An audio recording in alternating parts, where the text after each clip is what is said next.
प्रिय मित्रों, क्या आप जानते हैं कि मनुष्य को अपने पूर्व जन्म का कर्ज इस जन्म में अवश्य ही चुकाना पड़ता है? प्रिय मित्रों, हमारी आज की वीडियो भी इसी पर आधारित है।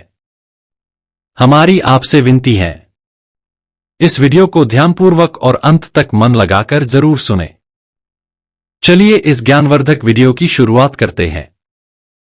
प्रिय मित्रों, एक दिन द्वारका के राजमहल में माता सत्याभामा बड़े ही चिंतित मुद्रा में बैठी थीं। उनके चेहरे पर एक अजीब सी उदासी थी। भगवान श्री कृष्ण ने जब उन्हें इस अवस्था में देखा तो वे मुस्कुराते हुए उनके पास आए और बोले, प्रिय सत्याभामा, तुम इतनी चिंतित क्यों हो? क्या कोई बात तुम्हें कष्ट दे रही है? माता सत्याभामा ने कहा, नाथ, मेरे मन में एक प्रश्न बार बार उठ रहा है। मैंने सुना है कि मनुष्य को अपने पूर्व जन्म के कर्मों का फल अवश्य भोगना पड़ता है, और यदि उसने किसी का कर्ज लिया हो तो उसे किसी न किसी रूप में चुकाना ही पड़ता है। क्या यह सत्य है? भगवान श्री कृष्ण ने गंभीर स्वर में कहा, हाँ सत्याभामा, यह संसार के कर्मों का खेल है। जो जैसा करता है वैसा ही फल उसे भोगना पड़ता है। पूर्व जन्म के कर्म न केवल वर्तमान जीवन को प्रभावित करते हैं, बल्कि कई जन्मों तक उसका प्रभाव बना रहता है। प्रिय मित्रों, सत्याभामा को यह सुनकर और भी जिज्ञासा हुई। उन्होंने कहा, नाथ, यदि यह सत्य है तो क्या आप मुझे कोई ऐसी कथा सुना सकते हैं जिससे मैं इस रहस्य को भली भांति समझ सकूं? मित्रों, भगवान श्री कृष्ण मुस्कुराए और बोले, निश्चित ही सत्याभामा। सुनो, मैं तुम्हें एक ऐसी कथा सुनाता हूं जो इस सत्य को स्पष्ट कर देगी। भगवान श्री कृष्ण कथा सुनाते हुए कहते हैं कि हे देवी सत्याभामा, द्वापर युग से बहुत पहले सतयुग में राजा चंद्रकेतु नामक एक प्रतापी राजा हुआ करते थे। वे न्यायप्रिय, दयालु और धर्मपरायण थे। उनके राज्य में प्रजा सुखी थी और चारों ओर खुशहाली थी। प्रिय मित्रों, एक दिन उनके दरबार में एक गरीब ब्राह्मण आया। वह बहुत ही दीनहीन अवस्था में था। राजा ने उसे देखते ही अपने सिंहासन से उठकर उसका आदरपूर्वक स्वागत किया और बोले, मुनिवर, कृपया बताइए, मैं आपकी क्या सहायता कर सकता हूं? ब्राह्मण ने हाथ जोड़कर कहा, महाराज, मैं अत्यंत निर्धन हूं। मेरे पास न धन है, न ही अन्न। मेरे परिवार को भूख से तड़पता देखकर मेरा हृदय व्यथित हो जाता है। कृपया मेरी सहायता करें। राजा चंद्रकेतु को उस ब्राह्मण की दशा देखकर बहुत दुख हुआ। वे उसे अनाज, स्वर्ण मुद्राएं और वस्त्र देने लगे। मित्रों, लेकिन तभी उनके मंत्री ने उन्हें रोकते हुए कहा, महाराज, हमें राजकोष से इतनी उदारता से दान नहीं देना चाहिए। इस प्रकार धन लुटाने से कोष खाली हो सकता है। राजा चंद्रकेतु को यह सुनकर थोड़ा विचार आया। वे सोचने लगे कि यदि हर व्यक्ति को इतना अधिक दान देंगे तो क्या राजकोष पर कोई प्रभाव पड़ेगा? मंत्री की बातों में आकर राजा ने ब्राह्मण को केवल कुछ सिक्के और थोड़ा सा अन्न दिया और उसे जाने के लिए कहा। प्रिय मित्रों, ब्राह्मण निराश होकर वहां से चला गया।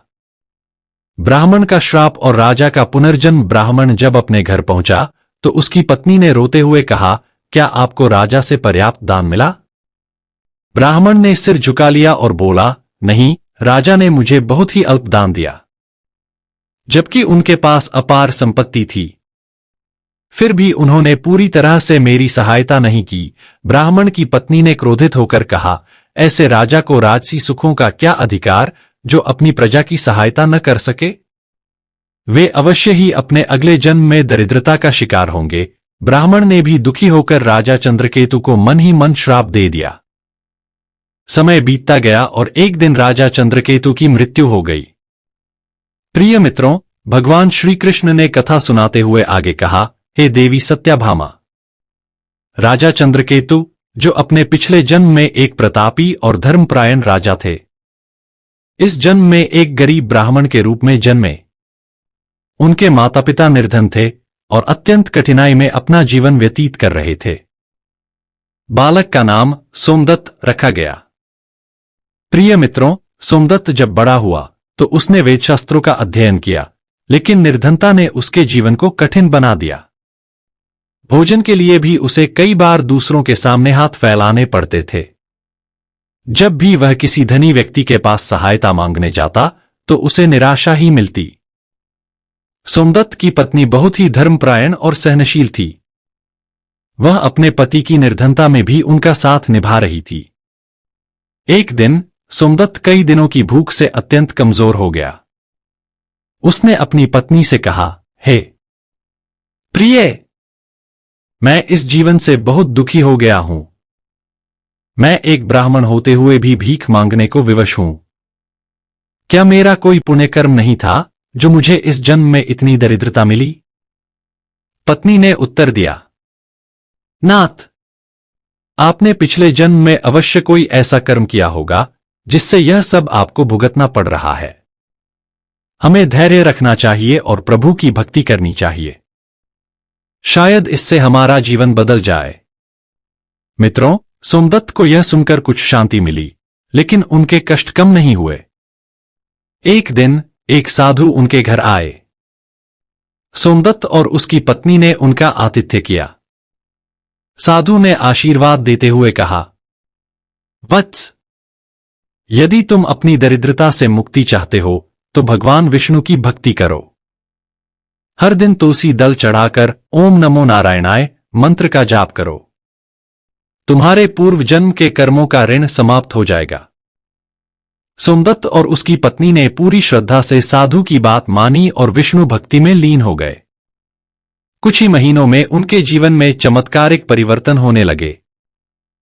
प्रिय मित्रों, एक दिन भगवान विष्णु ने सोमदत्त के स्वप्न में आकर कहा, वत्स, तुम अपने पिछले जन्म में राजा चंद्रकेतु थे। जब एक गरीब ब्राह्मण तुम्हारे पास सहायता के लिए आया था, तब तुमने अपने मंत्री की बातों में आकर उसे पूरा दान नहीं दिया। वही ब्राह्मण और उसकी पत्नी तुम्हारे इस जन्म के माता पिता बने हैं। तुमने जो कर्ज चुकाना था वह इस जन्म में गरीबी और कष्टों के रूप में चुका रहे हो। प्रिय मित्रों, सोमदत्त ने हाथ जोड़कर कहा, प्रभु, क्या इस कर्म का कोई प्रायश्चित है? भगवान विष्णु बोले, हां। यदि तुम पूर्ण निष्ठा से सेवा, दान और भक्ति करोगे तो तुम्हारे कर्मों का ऋण समाप्त हो सकता है। इसके बाद सोमदत्त ने अपनी शेष आयु भक्ति, दान और सेवा में व्यतीत की। उसने जो भी थोड़ा बहुत धन कमाया वह गरीबों की सहायता में लगा दिया। धीरे धीरे उसका जीवन सुखद होने लगा। अंततः जब उसका समय पूरा हुआ तो भगवान विष्णु ने उसे अपने धाम में स्थान दिया। प्रिय मित्रों, भगवान श्री कृष्ण ने कथा समाप्त करते हुए माता सत्याभामा की ओर देखा और बोले, हे देवी सत्याभामा, यही कारण है कि मनुष्य को अपने पूर्व जन्म के कर्ज चुकाने ही पड़ते हैं। इसलिए हमें अपने कर्मों का विशेष ध्यान रखना चाहिए। सत्याभामा ने श्रद्धा से श्री कृष्ण को प्रणाम किया और उनके बताए मार्ग पर चलने का संकल्प लिया। प्रिय मित्रों, अगर हमारी यह वीडियो आपको पसंद आई हो तो कमेंट में जय श्री हरि जरूर लिखना। धन्यवाद।